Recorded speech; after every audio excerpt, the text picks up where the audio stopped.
आइए अपने ज़ुबान को खोले इस समय में और कह धन्यवाद यीशु, धन्यवाद राजा। जो भी आपकी भाषा है धन्यवाद देंगे और कहेंगे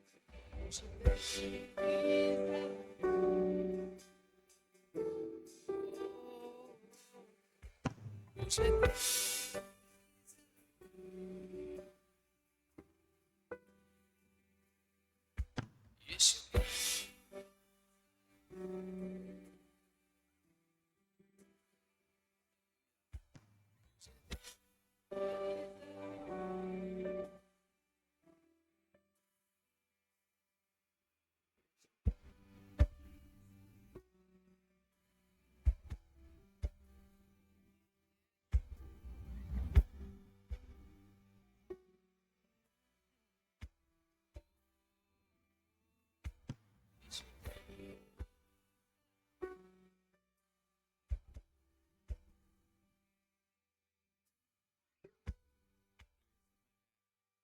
इस परमेश्वर को धन्यवाद देने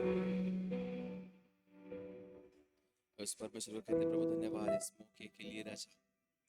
इस सुबह में तेरे बच्चों के साथ मिलकर हमें आराधना करने का मौका दिया, इस बात के लिए हम धन्यवाद कहते हैं राजा। प्रभु हमारे जीवन पे, हमारे सांसों पे, हमारे हर एक बातों पे आपका अधिकार है राजा, क्योंकि आप ही का वचन कहता है कि मैंने आपको लहू देकर खरीदा है। Yes Lord, hallelujah. तू जो था, तू जो है, तू जो रहेगा हमेशा। तू जो था, तू जो है, तू जो रहेगा हमेशा। तू जो था, तू जो है, तू जो रहेगा हमेशा। तू जो था, तू जो है, तू जो रहेगा हमेशा। तू जो था,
गीत को हम ये प्रार्थना बनाए और इस सुबह में कहे, परमेश्वर मेरी सांसों पे, मेरे जीवन पे, मेरे हर एक बातों पे प्रभु तेरा अधिकार है राजा। आज जो भी हूँ, जैसा भी हूँ प्रभु, सिर्फ और सिर्फ आपकी वजह से राजा। प्रभु मैं जहां था वहां से निकाल के प्रभु मुझे अधिपतियों की पंक्ति में बिठाए, इस बात के लिए हम धन्यवाद कहते हैं राजा। जो मेरा पिछला जीवन था उसको प्रभु धो के आपने शुद्ध और पवित्र करके परमेश्वर प्रभु तेरे लोगों के बीच में रखा, इस बात के लिए हम धन्यवाद कहते हैं राजा। और इस बात के लिए हम कहते हैं कि प्रभु तेरा अधिकार है राजा।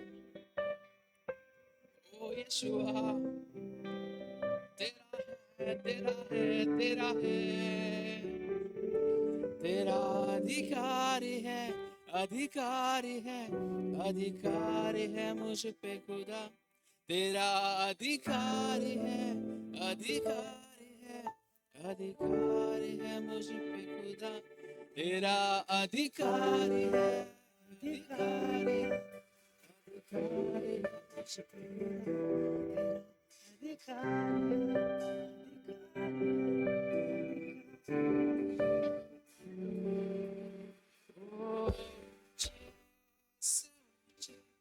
और बैठा है खुदा,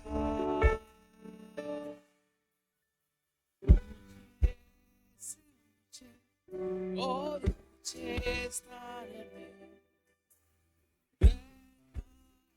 मेरा खुदा।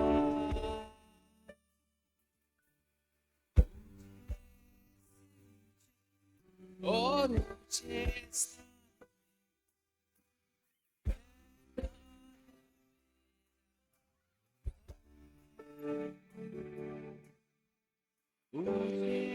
मॉनिटर बंद है।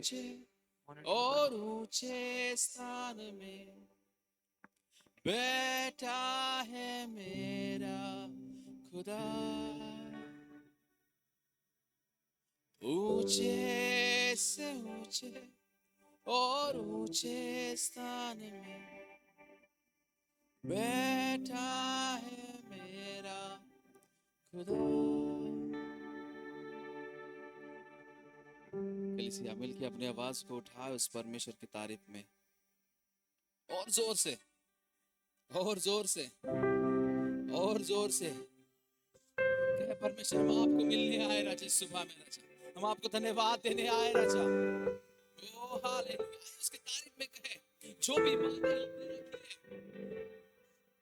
ओ हालेलुया, ओ धन्यवाद यीशुआ, ओ धन्यवाद यीशुआ। अब आराधना के योग्य हो। धन्यवाद, धन्यवाद, धन्यवाद, धन्यवाद यीशुआ। और जोर से, और जोर से। ये मत सोचेगा कि हमारे आजू बाजू में कौन खड़ा है, ये मत सोचेगा कि हमारे आगे पीछे कौन खड़ा है, ये सोचे कि हमारे बीच में परमेश्वर खड़ा है और उस परमेश्वर से मैं बात कर रही हूँ, उस परमेश्वर से मैं बात कर रहा हूँ। आपको ताली बजाना, आप ताली बजा सकते हैं। आपको हालेलुया कहना है, हालेलुया कह सकते हैं। आपको हाथों को उठाना है, आप अपने हाथों को उठा सकते हैं। ये आपका और परमेश्वर का समय है।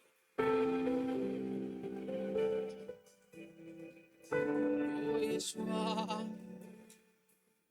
राजाओं के राजा हो तुम, आराधना के योग्य हो तुम। नए गीत के साथ उस परमेश्वर को धन्यवाद देंगे सुबह में। ओ राजाओं के राजा हो तुम, आराधना के योग्य हो तुम। मैं चाहता हूं हर एक व्यक्ति एक नए गीत के साथ उस परमेश्वर को इस सुबह में धन्यवाद दे। जो भी आपने इस गीत सुबह में लेके आए रहेंगे परमेश्वर के लिए गीत, तारीफ कहे उस परमेश्वर के सामने। ओ हालेलुया, ओ धन्यवाद, धन्यवाद। ओ राजाओं के राजा हो तुम, आराधना के योग्य हो तुम। राजाओं के राजा हो तुम, आराधना के योग्य हो तुम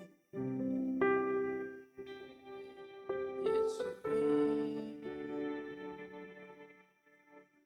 आइए उस परमेश्वर के लिए अपने जुबान को खोले और उस परमेश्वर को धन्यवाद दे प्रियो, और जोर से। ओ धन्यवाद यीशु, धन्यवाद राजा, धन्यवाद परमेश्वर। प्रभु आप महान हो राजा, आप महान हो परमेश्वर। ओ हालेलुया हालेलुया हालेलुया हालेलुया।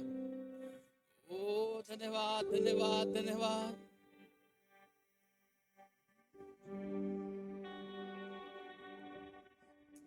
ओ यीशु नाम, ओ यीशु नाम। पुकार उस परमेश्वर को। ओ धन्यवाद यीशुआ। हालेलुया यीशु नाम, ओ यीशु नाम यीशु नाम यीशु नाम। सारे सारे मिलके यीशु नाम, ओ यीशु नाम।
नाम यीशु कीजिए।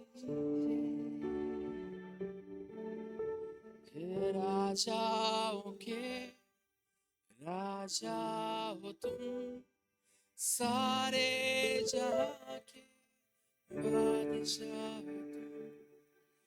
राजाओं के राजा हो तुम, सारे जहां के बादशाह हो तुम। राजाओं के राजा हो तुम, सारे जहां के बादशाह हो तुम। फिर एक बार राजाओं के राजा हो तुम, सारे जहां के बादशाह हो तुम। मेरी कल्पना से सुंदर हो तुम, मेरे सोच से भी बेहतर हो तुम। मेरी कल्पना से मेरे सोच से भी बेहतर। ओ मेरी चट्टान, मेरा बल जो हो तुम।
राजाओं के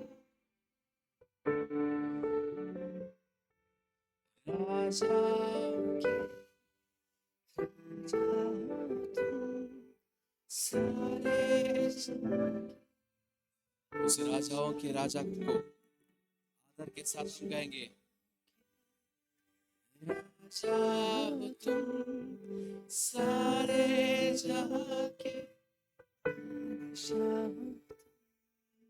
चर्च, हाथों को उठाने का मतलब ये है कि प्रभु हम आप पे निर्भर है राजा। इसलिए मैं कहता हूँ कि हम सब मिलकर स्वर की ओर अपने हाथों को उठाएंगे और कहेंगे, राजाओं के राजा हो तुम, सारे जहां के बादशाह हो तुम। राजाओं के राजा हो तुम, सारे जहां के बादशाह हो तुम। इस एक बार राजाओं के राजा हो तुम, सारे जहां के बादशाह हो तुम। ओ मेरी चट्टान, मेरा बल जो हो तुम, मेरी इबादत में बसते हो तुम। मेरी चट्टान, मेरा बल जो हो तुम, मेरी इबादत में बसते हो तुम। राजा राजा हो तुम, सारे जहां के बादशाह हो तुम। इस एक बार राजाओं के राजा हो तुम, सारे जहां के बादशाह हो तुम। Hallelujah, hallelujah.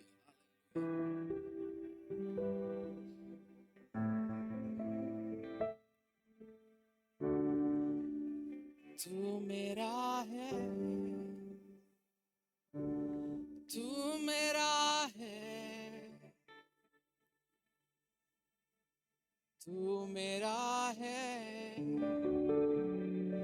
तू मेरा है, तू मेरा है, तू मेरा है, तू मेरा है, तू मेरा है, तू मेरा है, तू मेरा है, तू मेरा है, अब्राहम का प्रभु, इसहाक याकूब का प्रभु, तू मेरा है, अब्राहम का प्रभु, ओ इसहाक का प्रभु, ओ चाची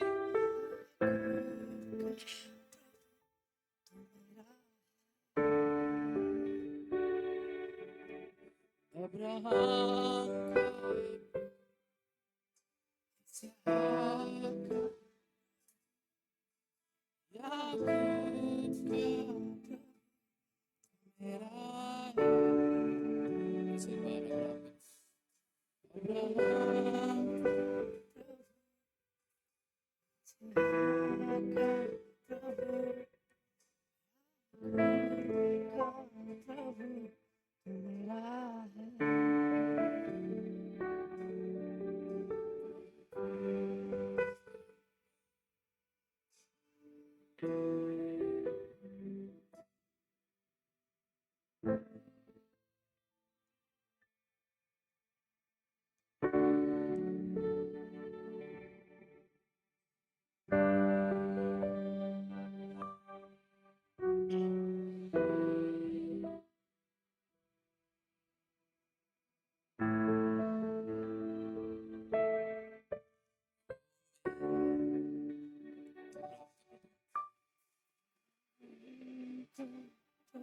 Yes, Lord.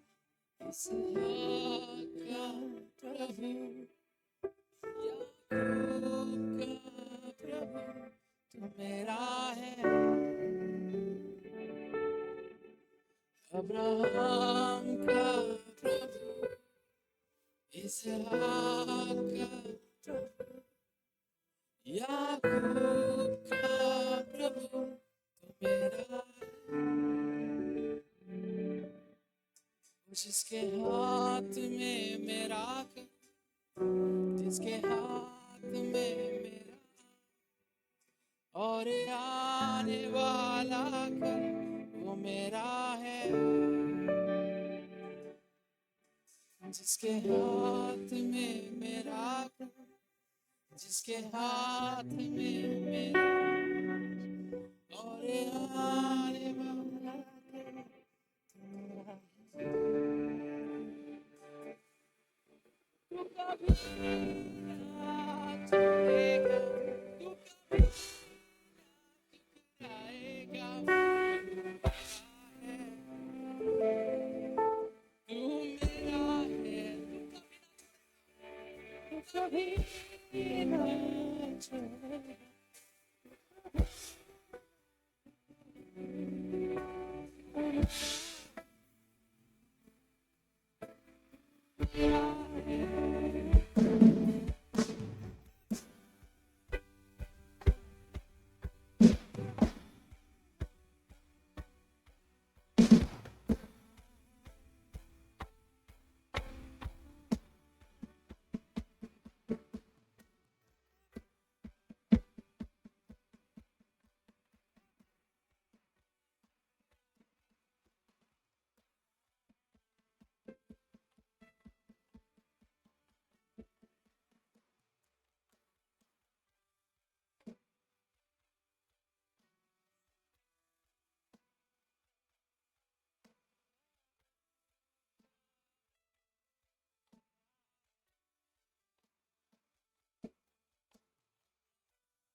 है जो उसकी तारीफ में ऊंचे स्वरों में धन्यवाद दे परमेश्वर को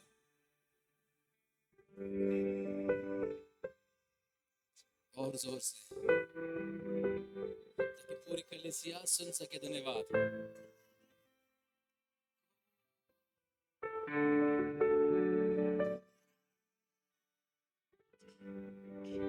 और जोर से, और जोर से, और जोर से उसके तारीफ में कहे, परमेश्वर तुम महान राजा है। राजा, आप जैसा कोई नहीं है।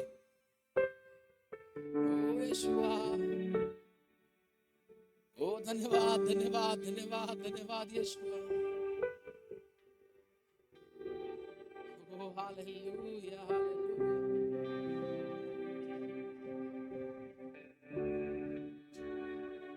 मैं चाहता हूं कि सारी बातों को भूल के हमारा आराधना करें उस परमेश्वर की। अपनी आंखों को बंद करके, कोई भी यहाँ हवा ना देखेगा। ओ हालेलुया,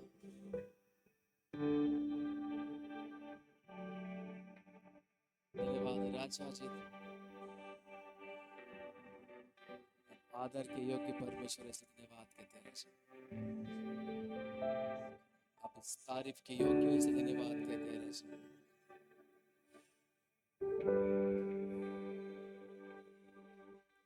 यस लॉर्ड, यस परमेश्वर,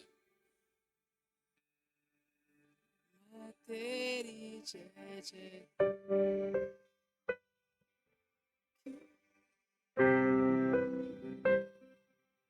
जय जयकार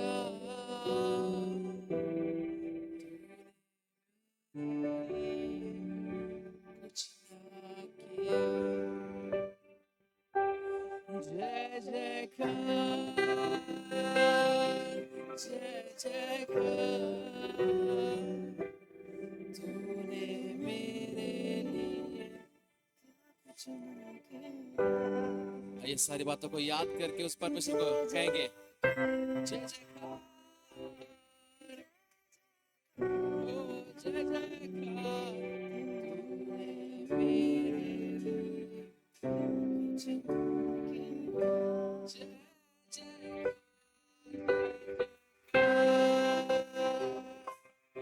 जय जयकार, तूने मेरे लिए।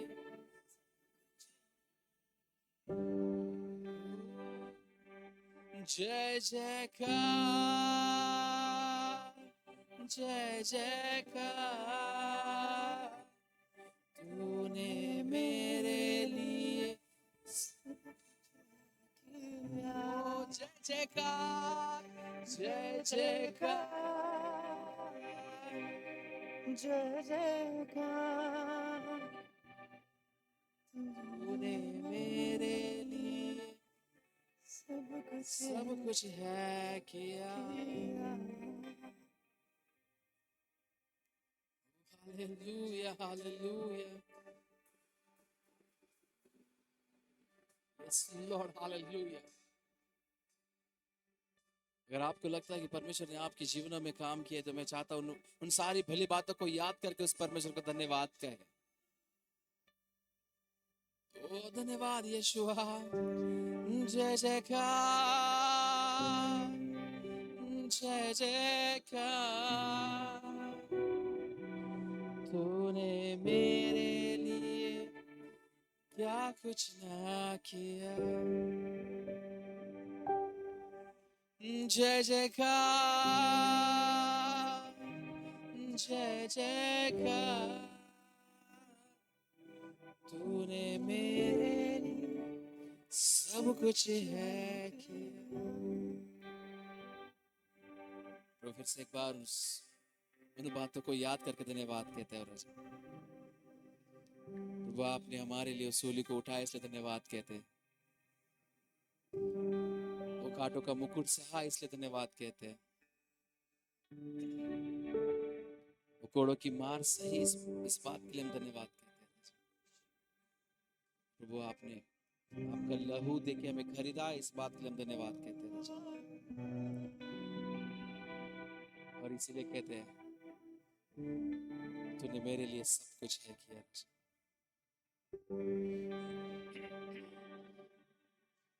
जय जयकार, ओ यीशुआ जय जयकार,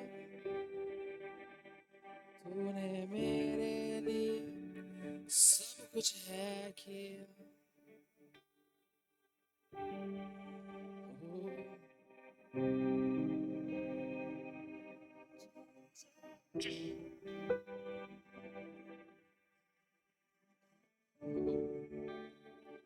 सब कुछ है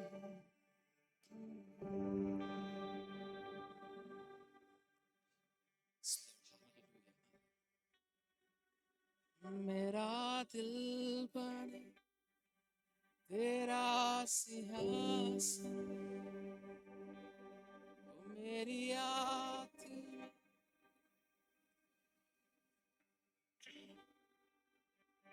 मेरा दिल बने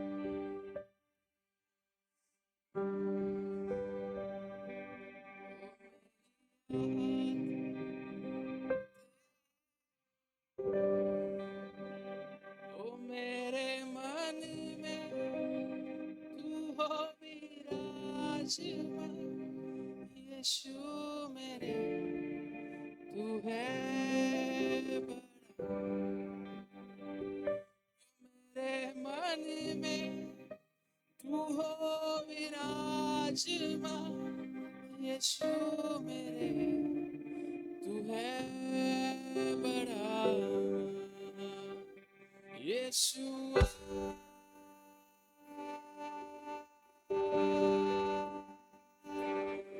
यीशु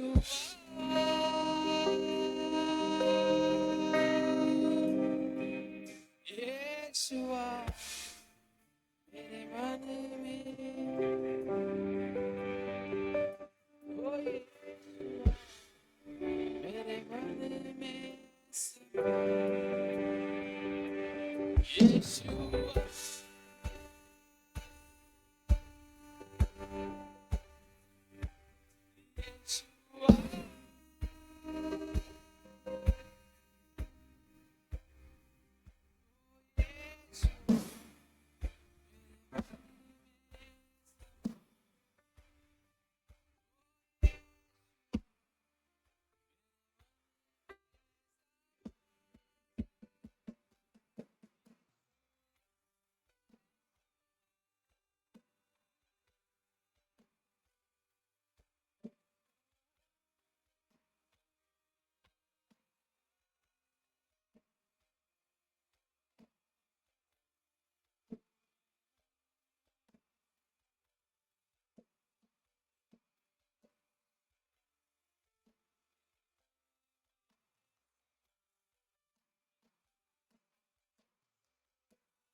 धन्यवाद कहते हैं। सारा आदर सारी महिमा सारा गौरव आप ही को मिले। हमारा गाना बजाना बोलना सिर्फ और सिर्फ आपकी महिमा के लिए हो राजा। बस यही कहूंगा कि राजा इस जगह में कोई नाम कोई व्यक्ति यहाँ पे बड़ा ना हो राजा, तो बस एक ही नाम बड़ा हो और वो नाम यीशु नाम हो राजा। सारा आदर सारी महिमा सारा गौरव मिले राजा, क्योंकि वही एक नाम है इस आदर के योग्य। वो था, वो है और वो रहेगा, वो कभी नहीं बदलेगा और वो यीशु है। आदर सारी महिमा सारा गौरव आप ही को मिले परमेश्वर, यीशु मसीह के नाम से। मैं एक जोरदार ताली परमेश्वर।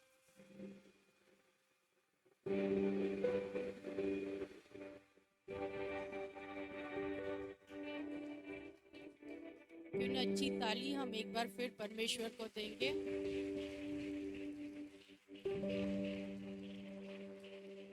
और इसी प्रकार हम खड़े रहेंगे और अपने हाथों को उठाकर हम इज़राइल के परमेश्वर, जो इज़राइल हमारा, और हमारे संडे स्कूल के बच्चे संडे स्कूल के लिए जाएंगे। सो क्यों ना हम तालियों के साथ हमारे बच्चों को भेजें।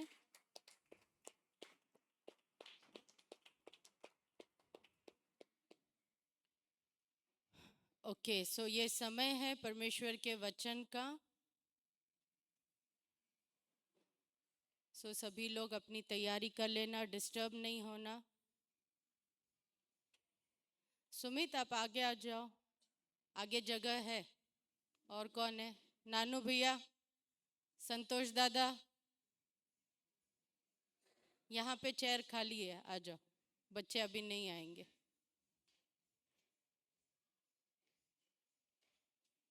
ओके, सो कितने लोग तैयार हैं? अपने पड़ोसी से पूछना, आप तैयार है क्या?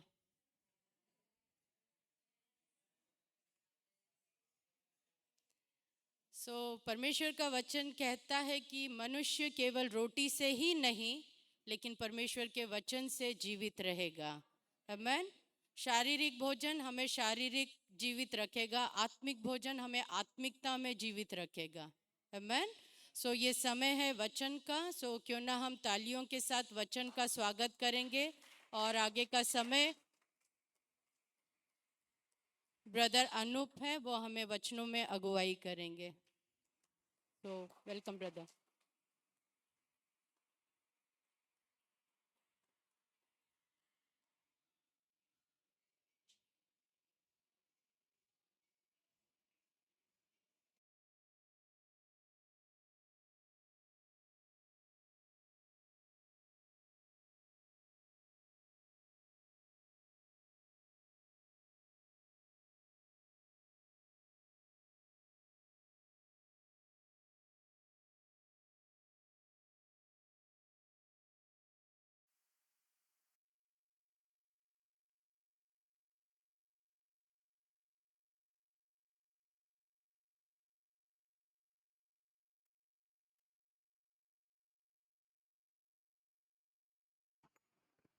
हेलो, शालोम सभी को।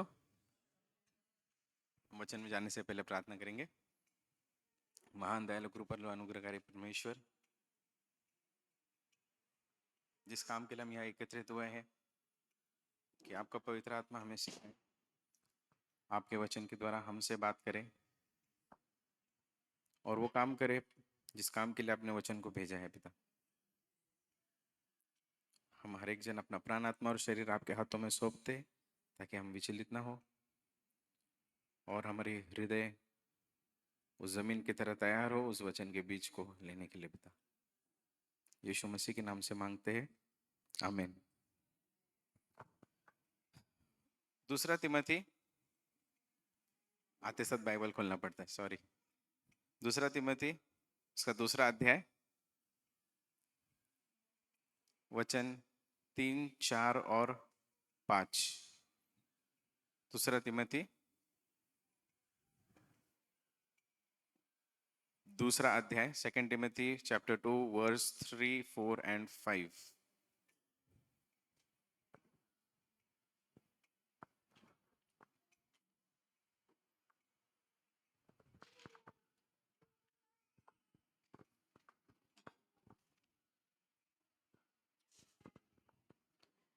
मसीह यीशु के अच्छे योद्धा के समान मेरे साथ दुख उठा। जब कोई योद्धा लड़ाई पर जाता है तो इसीलिए कि अपने भर्ती करने वाले को प्रसन्न करे और अपने आप को संसार के कामों में नहीं फंसाता। फिर अखाड़े में लड़ने वाला यदि विधि के अनुसार न लड़े तो मुकुट नहीं पाता। आमीन।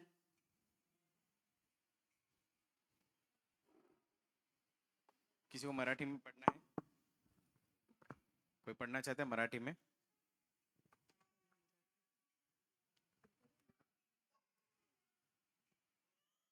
हाँ।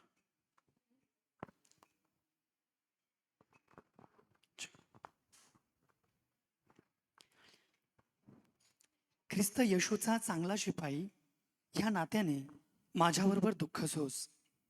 शिपाईगिरी करणारा माणूस संसाराच्या कार्यात गुंतत नाही, ह्यासाठी की ज्याने त्याला सैन्यात दाखल करून घेतले त्याला त्याने संतुष्ट करावे. जर कोणी मल्लयुद्ध करीतो तर ते नियमाप्रमाणे केल्या वाचून त्याला मुकुट घालीत नाही.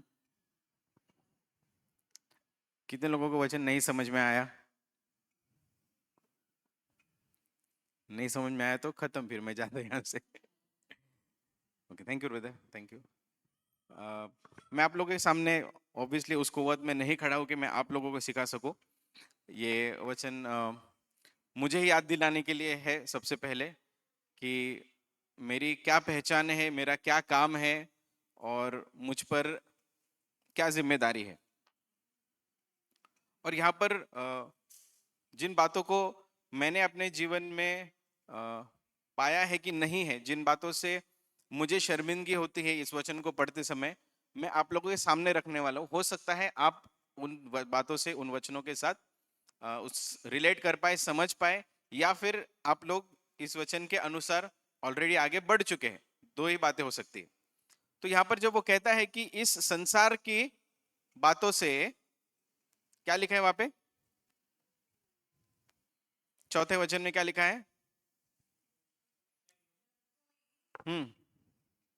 चार वचन. जब कोई योद्धा लड़ाई पर जाता है हम्म. तो इसीलिए कि अपने भर्ती करने वाले को प्रसन्न करे, अपने आप को संसार के कामों में नहीं फंसाता. संसार के कामों में नहीं फंसाता.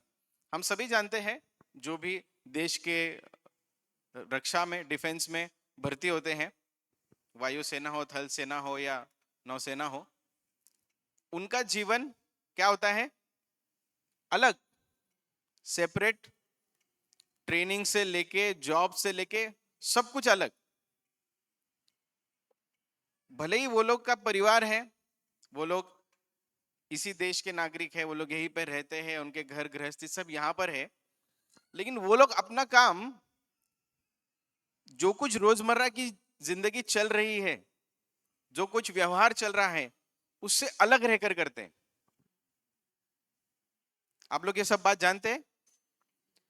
वो क्यों अलग होते हैं? इसलिए नहीं क्योंकि अरे उनको फैसिलिटी देना चाहिए, वो लोग बहुत बड़ा काम करे. नो डाउट वो लोग बड़ा काम करे, लेकिन वो जो काम कर रहे हैं उसके लिए जरूरी है कि वो अलग रह के काम करे. हे खूप महत्वाचं आणि गरजेचं आहे की त्यांना जे ध्येय, त्यांना जे काय म्हणतो लक्ष दिलेलं आहे ते पूर्ण करण्यासाठी त्यांना वेगळं होऊन जगावं लागतं. उनको उन्हीं लोगों के साथ काम करना होता है जिनका लक्ष्य सेम है, जिनका ध्येय सेम है, जिनकी सोच सेम है. वो लोग भले ही कुछ समय के लिए परिवार के बीच में आएंगे, दोस्तों के बीच में आएंगे, मन लुभाने के लिए कुछ ना कुछ टाइम दिया जाता है, लेकिन वो उनका रोजमर्रा का जीवन नहीं होता है. तो इस वचन से मुझे ये बात से काफी शर्मिंदगी हुई कि इस संसार की बातों में फंसा हुआ मैंने अपने आप को पाया. वो भी कैसा? कभी ऊपर, कभी नीचे, कभी अलग, कभी अरे नहीं यार ठीक है चलता है, इतना कुछ नहीं, सब लोग करते. तो मैंने ये पाया कि इस संसार की बातों में फंसे रहने की वजह से जिसने मुझे बुलाया है मैं उसको प्रसन्न नहीं कर पा रहा हूं. फिर इसी से जुड़े और एक प्रश्न मुझे आया. लूका का अध्याय 8, लूक 8:14, अध्याय 8 वचन 14. हम सब जानते बीज बोने वाले के दृष्टांत को. हम सब जानते हैं कि वचन रूपी बीज किस प्रकार के भूमि पे बोया गया. यीशु मसीह ने स्वयं इस दृष्टांत को अपने शिष्यों को बताया और शिष्यों को उसका अर्थ भी बताया. तो एक प्रश्न मेरे सामने आया कि मैं किस प्रकार का बीज हूं. और मैंने पाया कि लूक 8:14 में लिखा हुआ जो है वो कई हद तक मुझ पे अभी भी लागू हो रहा है. एक बीज अच्छे भूमि पे गिरा, एक बीज कांटों के बीच में गिरा और एक बीज पथरीले जमीन पे गिरा. तो प्रभु की दया से मैंने अपने आप को उस पथरीली भूमि, पथरीली जमीन में तो नहीं पाया. और मैं सोचता रहा कि नहीं, मैं तो अच्छी भूमि वाला ही बीज हूं, 100 गुना फल और उपज देने वाला हूं। लेकिन जब ये वचन पढ़ा तब आईना मेरे सामने आया। हम पढ़ेंगे वचन 8:14, लूक 8:14। जो झाड़ियों में गिरा यह वे हैं जो सुनते हैं पर आगे चलकर चिंता और धन और जीवन के सुख विलास में फंस जाते हैं, उनका फल नहीं पकता। मराठीमध्ये वाचूया।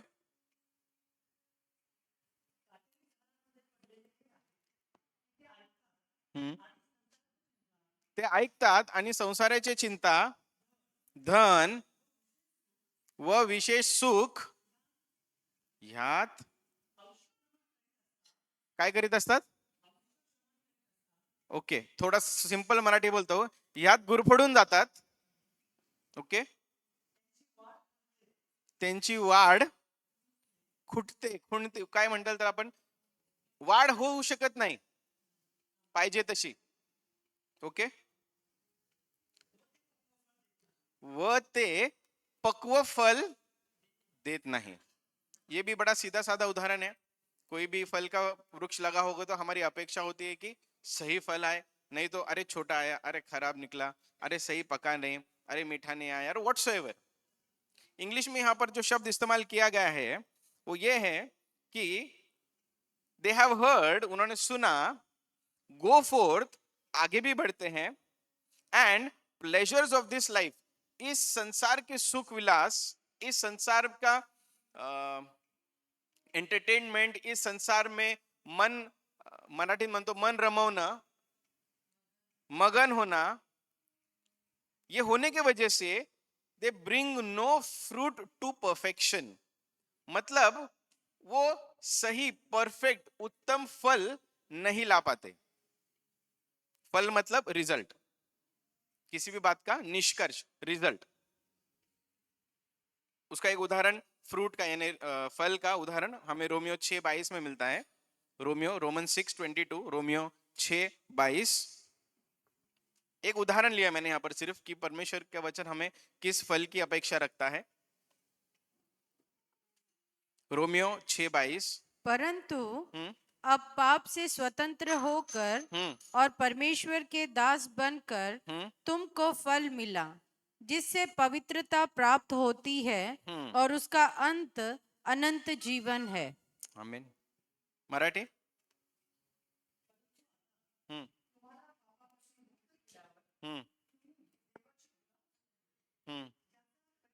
ज्याचा परिणाम, रिझल्ट, पवित्रीकरण, ओके, असे फळ तुम्हाला मिळत आहे। ओके, सो वचन ये बता रहा है, एक उदाहरण जो मैंने बताया फल का, फ्रूट अनटू होलीनेस, पवित्रीकरणाचे फळ किंवा फळ जे पवित्रीकरण, समझ में आ रहे? दोनों शब्द यहां वहां इस्तेमाल करो, पॉइंट एक ही है।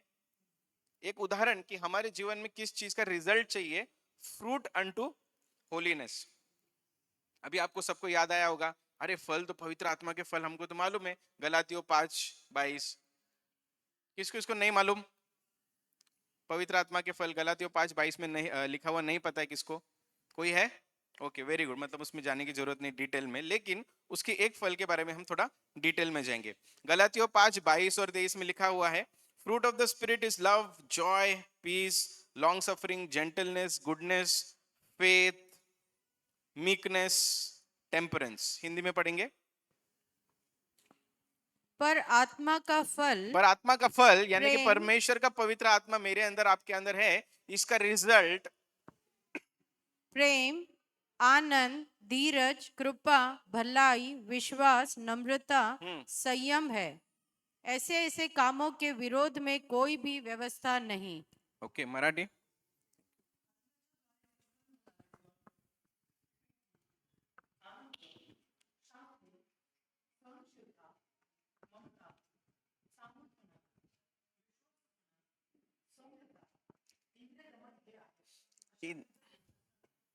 इंद्रिय गमन, संयम। तो ऑब्वियसली जब मैं भी नया नया था तो मैंने ये वचन पढ़ा तो बाय डिफॉल्ट चालू हो जाते हैं, अरे हाँ मैं तो प्रेम, हाँ मेरे को आता बाबा, मेरे को सब मसीह भाई बहनों को प्रेम करने को आता। और आनंद से भरा हुआ हूं मैं, शांति हाँ है मेरे अंदर, yes. Long suffering, long suffering को क्या यूज किया हिंदी में शब्द? सहनशीलता। सहनशीलता, हाँ मैं सहन तो कर लेता हूँ काफी हद तक, अभी जिसको जिसको सहन करना पड़ता कर लेता हूँ, तो ठीक ही है। हाँ चलो, सहनशीलता भी है मेरे अंदर थोड़ी बहुत। उसके बाद ममता, हाँ करुणा, दया करने का, दूसरों को अच्छा भला करना, गुडनेस, हाँ वो तो बचपन से, कभी घमंड नहीं किया लेकिन उसके ऊपर।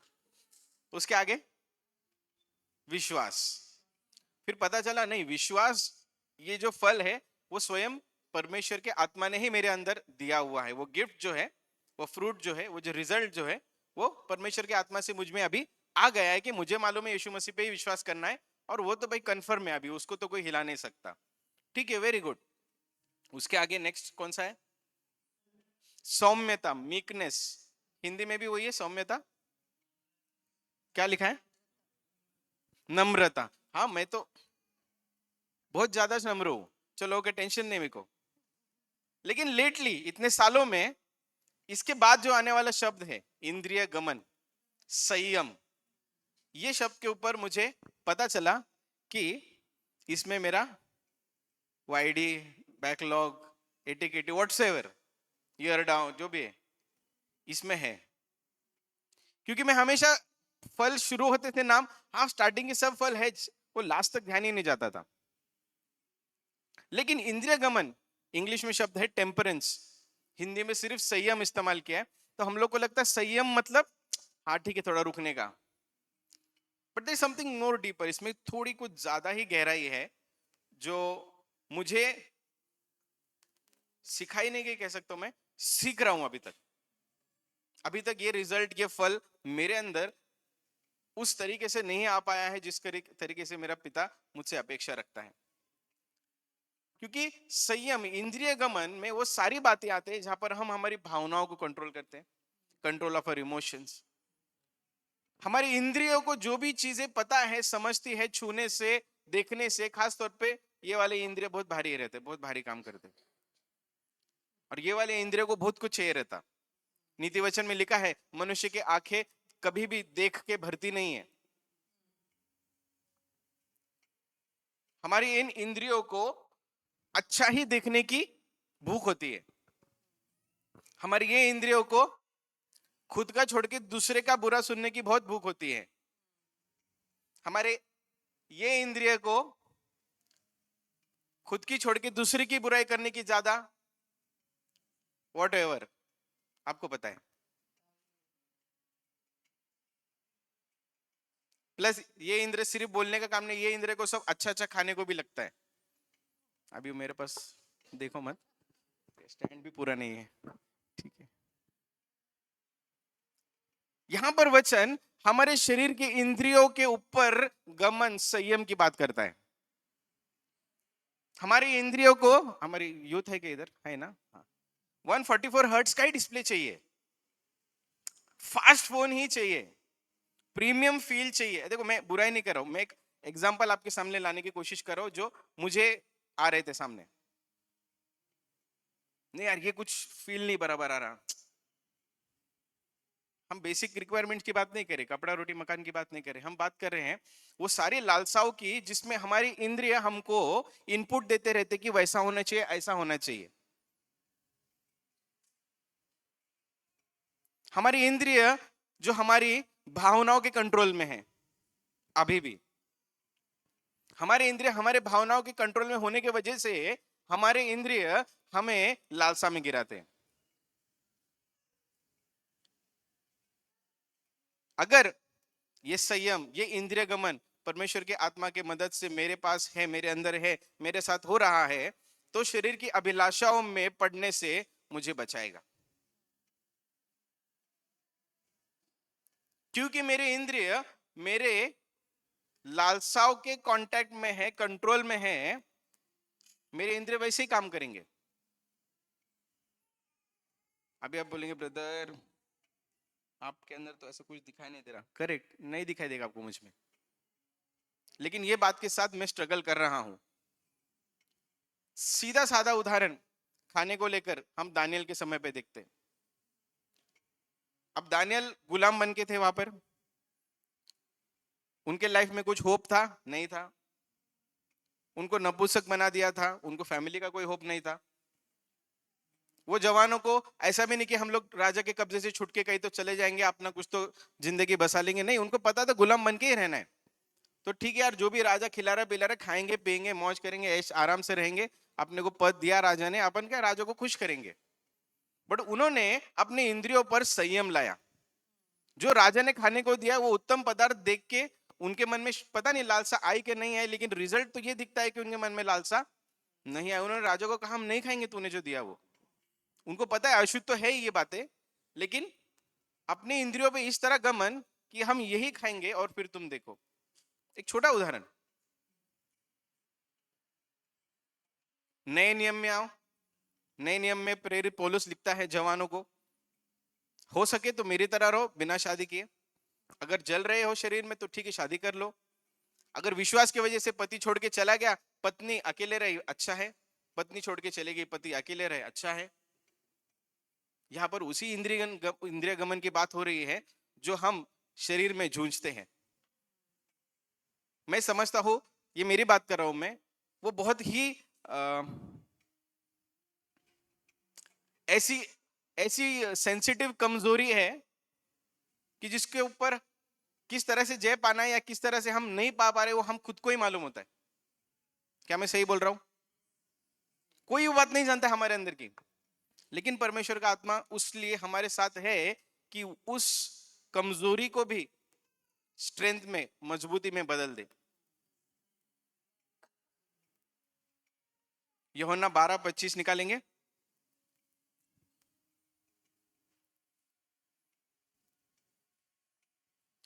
वो बीज जो कांटों के बीच में गिरा, इस संसार की चिंता सुख विलास के कारण संपूर्ण रीति से फल नहीं ला पाया। इसके बारे में यीशु मसीह ने भी साफ शब्दों में कहा है, यूहन्ना 12:25, and he that hated this life in this world shall keep it unto life eternal.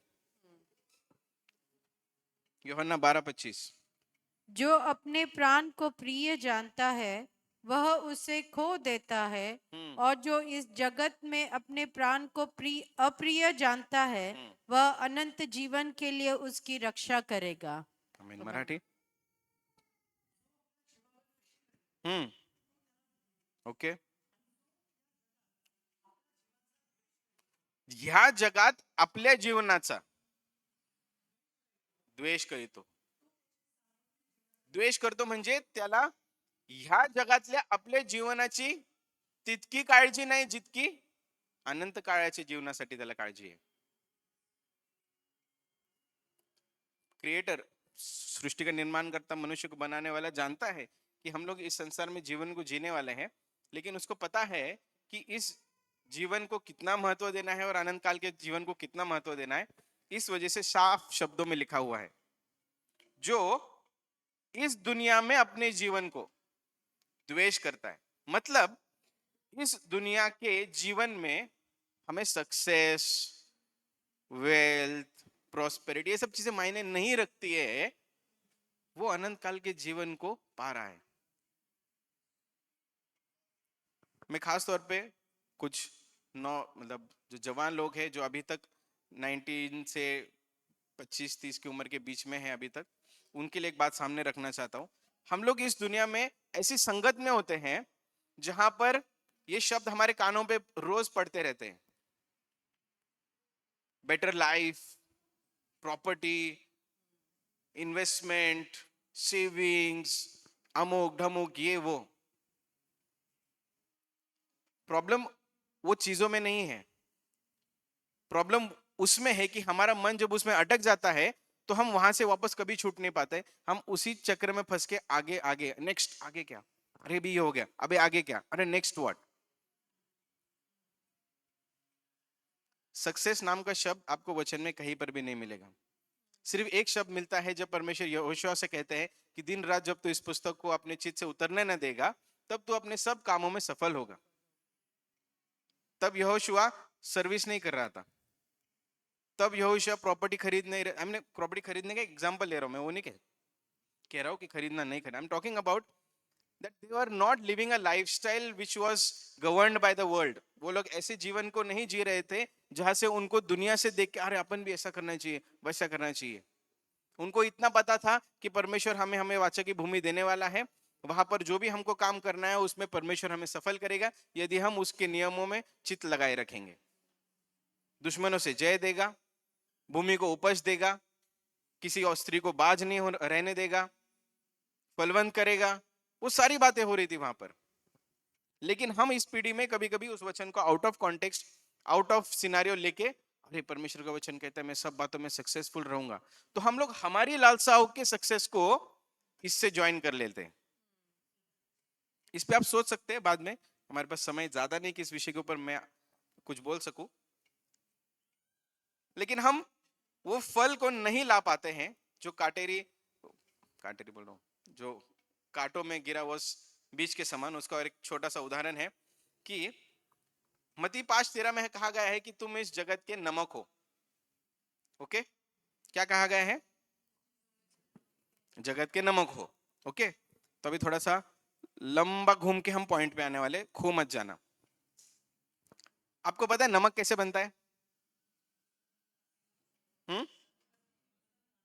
समुद्र के पानी से बनता है. करेक्ट. अब प्रोसेस किसको मालूम है? यस, बताएंगे ब्रदर.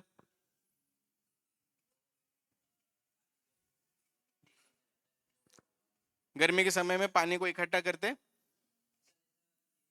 खेत में ऐसे चौकोन बनाते, बड़ा जमीन पे पानी जमा करते, फिर पानी धूप से वाफ हो जाता है, फिर वो नमक वापर तैयार हो जाता है.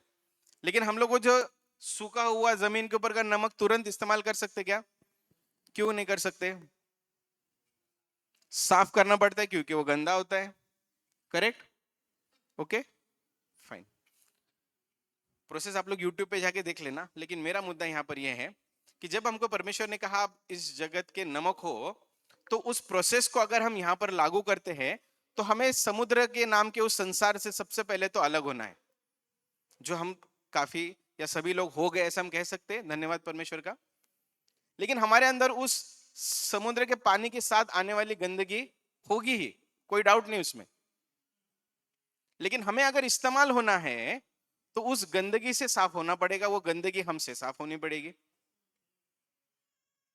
हमारी पहले कोई पहचान नहीं थी क्योंकि पानी के अंदर मिला हुआ नमक दिखाई नहीं देता था. लेकिन उस कड़क धूप ने, परमेश्वर के उस वचन ने, परमेश्वर की उस शिक्षा ने, परमेश्वर के वचन के उस डॉक्ट्रिन ने हमको एक पहचान दी, एक आइडेंटिटी दी, हमें एक अस्तित्व में लाया. वो नमक पानी में तो था बट दिखता नहीं था, बट अभी उस नमक के वो सफेद खड़े दिखने लगते हैं. हम कलीसिया में आ जाते हैं और हमारे कलीसिया में आने के बाद वो सफाई का काम चालू होता है, वो नमक साफ होता है और फिर वो इस्तेमाल के लायक होता है. कितने लोगों को मालूम है कि समुद्र का वो खड़ा नमक, उसके अंदर नमी होती है? पता है? उसके अंदर फिर भी थोड़ी बहुत नमी होती है. मुझे भी नहीं पता था, मुझे भी इसी साल या पिछले साल कुछ तो पता चला, सच में. क्योंकि दुकान से हमेशा खड़ा नमक लाते थे, ड्राई वाला मिलता था, बट ओरिजिनली उसके अंदर कुछ ना कुछ नमी बची रहती थी. और वो नमी वाला नमक अगर ऐसे ही रख दिया जाता था ना, तो वो थोड़ा थोड़ा पिघल के इस्तेमाल करने के लायक नहीं बचता था. हो सकता है मेरे साथ या आपके साथ वो वाली नमी, वो वाली संसार की थोड़ी बहुत बातें बची हो सकती है, अभी भी पॉसिबल है.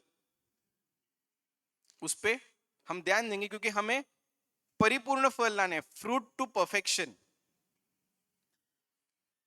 और मैंने ये पाया कि मैं अगर परमेश्वर के हाथ में इस्तेमाल होने वाला नमक हूं तो मुझे साफ होना जरूरी है. हमने इंद्रिय गमन और संयम के बारे में बात किया. और एक ऐसा विषय है जो हमारे रोजमर्रा के जीवन में, हमारे प्रार्थना जीवन के बीच में आ सकता है, हमारे बुलाने वाले को प्रसन्न करने के बीच में आ सकता है. लिखा है ना, जिसकी तुम्हें बुलाया उसको तुम प्रसन्न करने वाले योद्धा बनो. तो पहला पत्रस 2:17 से 21 पढ़ेंगे हम. पहला पत्रस 1 पीटर chapter 2 verse 17 to 21. सबका आदर करो, भाइयों से प्रेम रखो, परमेश्वर से डरो, राजा का सम्मान करो। हे सेवकों, हर प्रकार के भय के साथ अपने स्वामियों के अधीन रहो, न केवल उनके जो भले और नम्र हो, पर उनके भी जो कुटिल हो। क्योंकि यदि कोई परमेश्वर का विचार करके अन्याय से दुख उठाता हुआ क्लेश सहता है, तो यह सुहावना है। क्योंकि यदि तुमने अपराध करके घूसे खाए और धीरज धरा, तो इसमें क्या बड़ाई की बात। पर यदि भला काम करके दुख उठाते हो और धीरज धरते हो, तो यह परमेश्वर को भाता है। आमेन। मराठी 17 ते 21.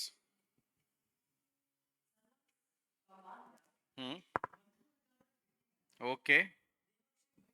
देवाचे भय धरा आणि राजाचा मान राखा.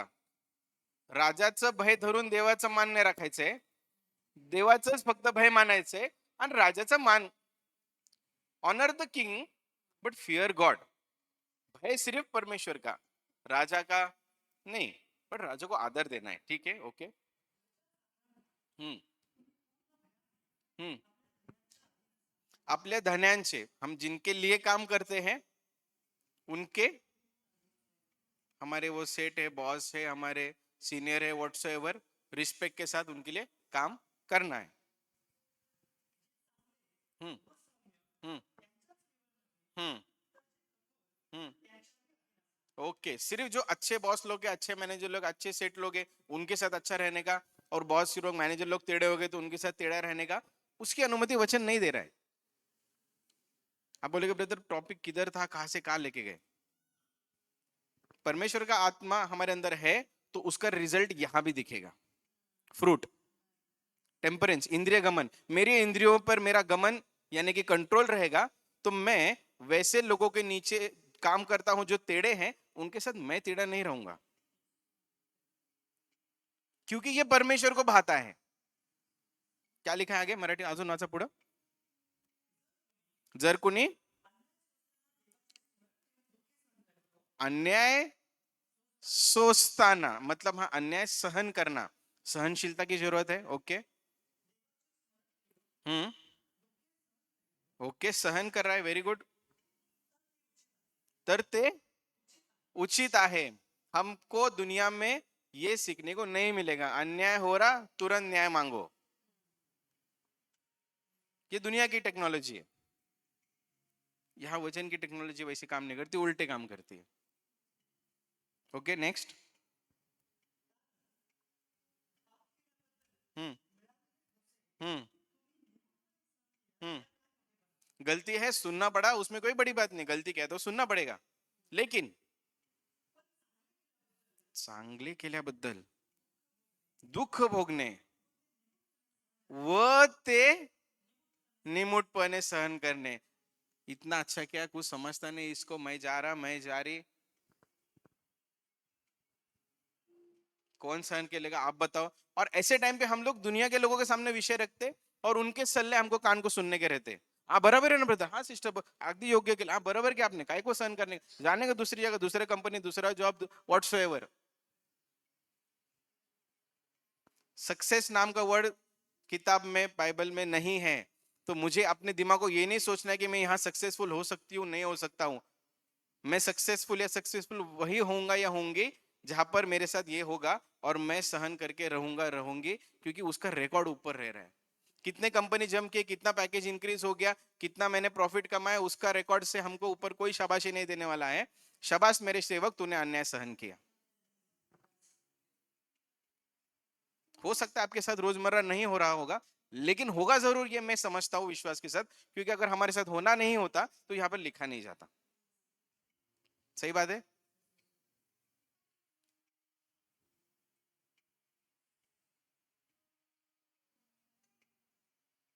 कुछ आ रहा है समझ में? ठीक है, आखिरी वचन देखेंगे हम. तीतुस 2, तीतुस, टाइटस अध्याय 2, टाइटस चैप्टर 2 वर्स 10. 11 and 12. दूसरा तीतुस मतलब सॉरी तीतुस का दूसरा अध्याय. चलो जिसको मालूम है दूसरा तीतुस नहीं, उन्होंने ऊपर देखा, बेचारे बाकी ढूंढ रहे थे. तीतुस अध्याय 2 वचन 10, 11, 12. चोरी चालाकी न करे हम्म. पर सब प्रकार से पूरे विश्वासी निकले. ओके, चालाकी ना करें. लेकिन हम लोग दुनिया की रीत सीखने के वजह से पहले हम भी चालाकों के ऊपर चालाकी करने वाले बन सकते हैं. पॉसिबिलिटी, मैं आपको नहीं कह रहा हूं, मैं करता था. अच्छा ये ऐसा सोच रहा क्या, ऐसा कर रहा क्या, मैं भी दिखा था इसको, मैं भी किस खेत का मूल्य हूं.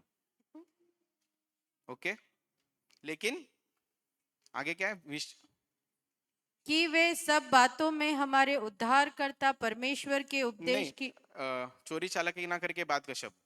चोरी चालाकी ना करे हम्म. पर सब प्रकार से पूरे विश्वासी निकले. सब प्रकार से पूरे विश्वासी निकले. अभी यहाँ पर ख्रिस्ती विश्वासी होने की बात नहीं चल रही है. मराठीत काय शब्द आहे,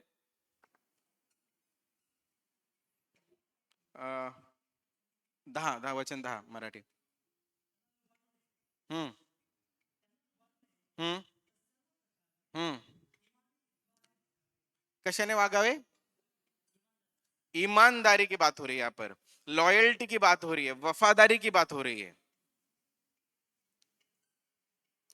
अगर आप इसके ऊपर के स्क्रिप्चर पढ़ोगे ना, पता चलेगा कि सेवकों के बारे में ही बात कर रही है, कि जो काम करते हैं, जो सेवा करते हैं, दूसरों के लिए नौकरी करते हैं, उन्हीं के लिए बात हो रही है यहाँ पर, कि वो ईमानदारी से, वफादारी से चले, चालाकी से नहीं. उनका नुकसान करने, लुबाडू नहीं, जिनके लिए काम कर रहे हैं उनका नुकसान मत करो, उनको लुबाडो मत. बरोबर आहे ना, त्याचा अर्थ तोच निघतो पुढं. सर्व गोष्टीत आपला तारणारा देव ह्याच्या शिक्षणास काय आणावी, शोभा आणावी. बापरे, हिंदी वाव.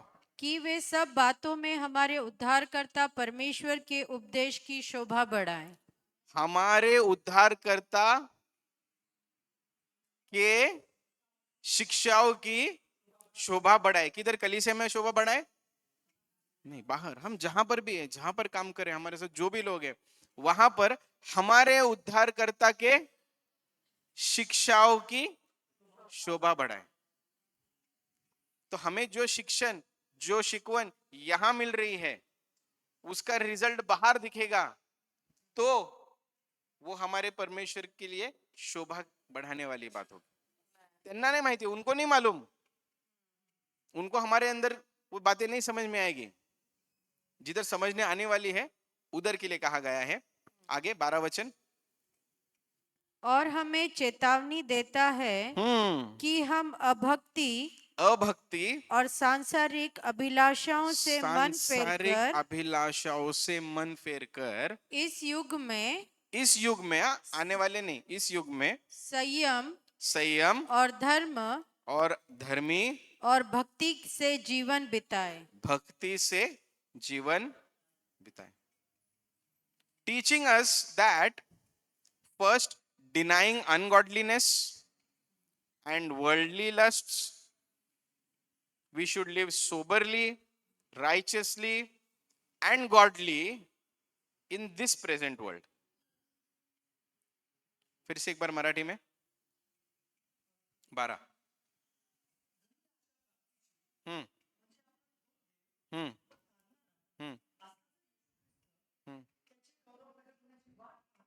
नाही, 12वा वचन, 12वा कंबाईन आहे का, नाही 12 स्टार्टिंग पासून वाचा एकदा.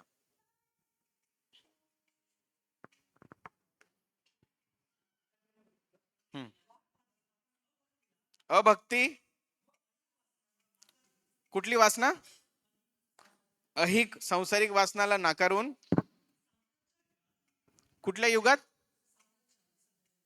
सध्याच्या युगात मर्यादेने, नीतीने व सुभक्तीने वागावे.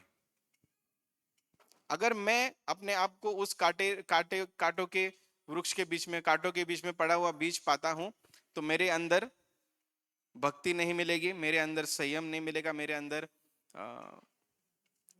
धार्मिकता नहीं मिलेगी, मेरे अंदर भक्ति नहीं मिलेगी। क्योंकि इस युग में जीते समय वो सारे प्रेशर मेरे ऊपर शैतान लाने की कोशिश करेगा कि मैं वो फल न लाऊं। ये संसार की चिंता, ये संसार की अभिलाषा, क्योंकि उसे पता है मेरे इंद्रियों पे मेरा गमन नहीं है, मेरी इंद्रियों पे मेरा संयम नहीं है, और वो ऐसा कमजोर पॉइंट है कि मैं उधर फेल हो गया तो बाकी सब जगह आराम से, वो ऐसे एक पाया हिला दिया, पाया नहीं सॉरी, एक पिलर हिला दिया, बाकी हल्लू हल्लू हल्लू हल्लू हल्लू चालो। मैं प्रेम कर रहा हूं लोगों के बीच में, लेकिन संयम नहीं है। मैं विश्वास रखता हूं परमेश्वर के ऊपर, लेकिन सहन शक्ति नहीं है। तो ये बातों को मैं अपने अंदर पाता हूं कि मुझे इस पे काम करना, यानी कि काम करने से ज्यादा मुझे ये जरूरत है कि इन बातों के ऊपर मैं ध्यान दूं, इन बातों के अंदर मैं अपने आप को सुधारूं। और हो सकता है आपके लिए भी कुछ बातें लागू हो सकती है इसमें से, सब नहीं तो। क्योंकि हम लोग जब एक कलीसिया होकर प्रार्थना करते हैं, हम लोग जब एक कलीसिया होकर कोई भी काम करते हैं परमेश्वर के राज्य के लिए, तो ये सारी बातें हमारी प्रार्थनाओं को रोकने के कारण ठहर सकती हैं। पत्रस में ही वचन है, लेस्ट योर प्रेयर्स बी हिंडर्ड, आपकी प्रार्थनाएं रोकी जाए, रोक सकती है।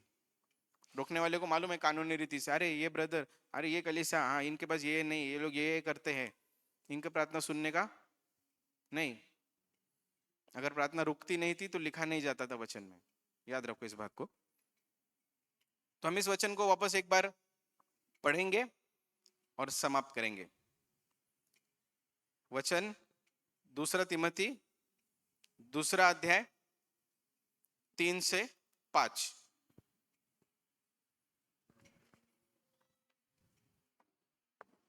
मसीह यीशु के अच्छे योद्धा के समान मसीह यीशु के अच्छे योद्धा के समान मेरे साथ दुख उठा। मेरे साथ दुख उठा।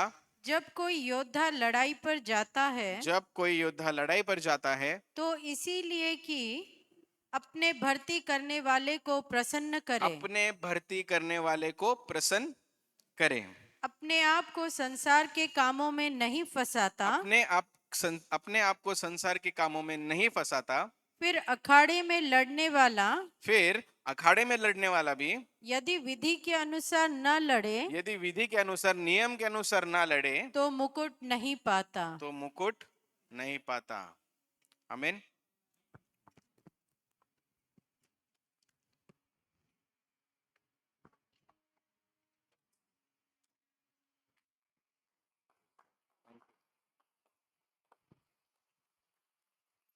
Okay,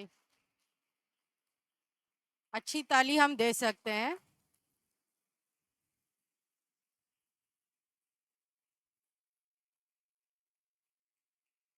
so Anu brother, thank you so much. और सही रीति से परमेश्वर के वचन, अगर हम उसे सही रीति से अपने जीवन में अपनाते हैं तो परमेश्वर हमें ज़रूर इन बातों में मदद करेगा जो हमें मुश्किल लगती है। क्योंकि जिस प्रकार से कहा कि हम संसार में हैं, ऑब्वियसली संसार की बहुत सारी चीज़ें हैं जो हमारे जीवनों में आती है रोज़ाना, लेकिन हम उसको ओवरकम कैसे करते हैं, हम उन बातों में कैसे बाहर निकलते हैं, ये हम पर निर्भर रहता है।